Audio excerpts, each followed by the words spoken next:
আসসালামু আলাইকুম। আজকে বলি কি আপনাদের সবাইকে স্বাগতম। আলহামদুলিল্লাহ আমিও ভালো আছি। আশা করি আপনারাও ভালো আছেন। এই ঈদে আপনারা ঘরোয়া পদ্ধতিতে সাগুদানা দিয়ে পিঠা বানিয়ে আপনার প্রিয়জনদের মনে খুশি করে দিতে পারেন।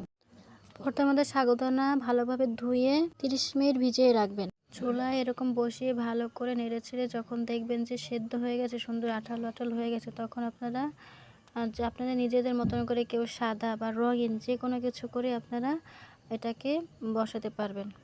আমি একটু কালার ফুড দিচ্ছিলাম, যদি আপনারা সাদা করতে চান সেটা আপনারা সাদাও করতে পারেন।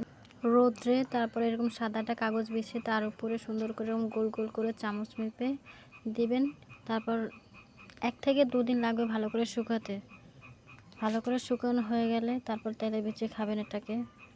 ইনশাল্লাহ আমি পুরোটা তেলে ভেজাটা আপনাদের দেখাবো, কিন্তু এই পর্যন্তই আজকে দেখালাম। আমি এই প্রথম করছি, ইনশাল্লাহ আশা করি অনেক সুন্দরই, দেখেন কত সুন্দর দেখা যাচ্ছে। আপনারা ঘরে চেষ্টা করেন, আশা করি ইনশাল্লাহ খুব ভালো হবে।